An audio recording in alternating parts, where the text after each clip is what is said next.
Hello everyone, आप सभी आंगनवाड़ी सेविकाओं का, आईसीडीएस से जुड़े सभी कर्मचारियों का एक नए और बेहद इन्फॉर्मेटिव वीडियो पर मैं फिर से स्वागत करता हूं। आप सभी को अच्छे तरीके से मालूम है कि हर एक आंगनवाड़ी केंद्र पर कम से कम 40 बच्चे रजिस्टर्ड होते हैं, जिनको टीएचआर दिया जाता है, जिनको शिक्षा दी जाती है, स्कूल पूर्व शिक्षा दी जाती है और एक्टिविटी कराई जाती है। प्राप्त सूचना अनुसार विभाग को शिकायत मिल रही है कि कई केंद्र ऐसे हैं जहां पर बहुत ज़्यादा बच्चों की संख्या है और कई केंद्र ऐसे हैं जहां पर बच्चों की संख्या 40 से भी कम है। उस स्थिति में सेविका के द्वारा अवैध तरीके से जो है बच्चों की संख्या 40 करने के लिए जो है डुप्लीकेसी की जा रही है। डुप्लीकेसी का मतलब ये है कि एक ही बच्चे को माता के आधार से और उसी बच्चे को पिता के आधार से अलग अलग जोड़ा जा रहा है, ताकि दोनों के नाम पर राशन दिया जा सके। क्योंकि विभाग के पास अभी ऐसा कोई डाटा नहीं है कि अगर कोई बच्चा माता के नाम के आधार से जुड़ता है तो वो अलग होगा या पिता के आधार से जुड़ता है तो वो अलग होगा। यहाँ पर बच्चे का नाम बदल करके ये काम किया जा रहा है, तो इसके लिए जांच के लिए, ऑडिट के लिए एक अलग एजेंसी को तय करने की बात की जा रही है। यानी कि आंगनवाड़ी केंद्र जहाँ पर बच्चों की संख्या कम है या बहुत ज़्यादा है, तो आखिर उसका कारण क्या है, वास्तविक लाभार्थी है या नहीं है, इसके संबंध में एक ऑडिट की जाएगी और इसके लिए एजेंसी की जांच की जा रही है। तो बिना टाइम वेस्ट के चलिए इस खबर को आगे हम आपको दिखा देते हैं। तो ध्यान दीजिएगा, बिहार से जुड़े आंगनवाड़ी केंद्र से जुड़े लाभार्थियों के लिए एक बड़ी अपडेट, बड़ी खबर निकल के सामने आ रही है। बिल्कुल नई जानकारी यहाँ पर एक सामने आई है, जिसके बारे में हम आपको इस वीडियो में जानकारी देने जा रहे हैं। लिखा गया है, नामांकित बच्चों की डुप्लीकेसी की थर्ड पार्टी जांच की जाएगी। यानी कि नामांकित बच्चे, आंगनवाड़ी केंद्र पर जो बच्चे नामांकित होते हैं, जिनको पढ़ाया जाता है, जिनको HCM दिया जाता है, उनकी मिनिमम या मैक्सिमम संख्या 40 होती है। अब इनमें से दिक्कत यह है कि कई जगहों पर संख्या ज़्यादा है, कई जगहों पर संख्या कम है, लेकिन फिर भी यहाँ पर ऐप में 40 की संख्या कैसे की जा रही है जबकि जनसंख्या कम या ज़्यादा है। तो इसके लिए अब थर्ड पार्टी इसकी जांच करेगी कि लाभार्थी वास्तविक है या नहीं है।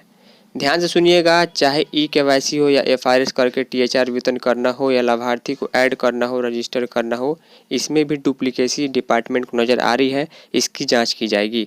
पटना से खबर है, लिखा गया, बिहार में 1,14,000 आंगनवाड़ी केंद्रों में नामांकित बच्चों की डुप्लीकेसी का थर्ड पार्टी ऑडिट कराने का निर्णय लिया गया है। समाज कल्याण विभाग की समीक्षा बैठक में जिलों से मिली जानकारी में पाया गया कि कई ऐसे केंद्र हैं जहां बच्चों की संख्या 200 से भी अधिक है, यानी कहीं पर बच्चों की संख्या काफ़ी ज़्यादा है। इस कारण विभाग ने नामांकित बच्चों की संख्या का सही आंकड़ा जुटाया जाएगा। इसके लिए विभाग के स्तर से जल्द ही गाइडलाइन जारी किया जाएगा, जिसमें थर्ड पार्टी जांच एजेंसी का चयन होगा और उसके माध्यम से सभी केंद्रों की जांच होगी।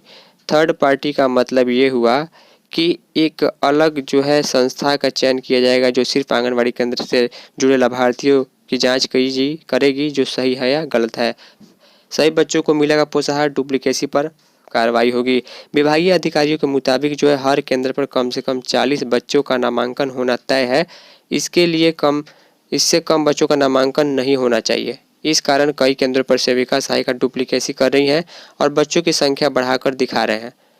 ऐसे सभी केंद्रों की पहचान थर्ड पार्टी ऑडिट में चिन्हित किया जाएगा। एक ऑडिट होगा, यानी कि एक गहन जांच होगी एजेंसी के द्वारा। इसमें विभाग का कोई काम नहीं होगा, एक कोई अलग एजेंसी होगी जो सिर्फ ये जांच करेगी कि जो लाभार्थी आपके केंद्र से जुड़े हैं, जो बच्चे जुड़े हैं, क्या वो बच्चे सही है या नहीं है। जांच में गड़बड़ी मिलने पर संबंधित सेविका सहायिका पर कार्रवाई की जाएगी और उनको सेवा से मुक्त तक कर दिया जाएगा।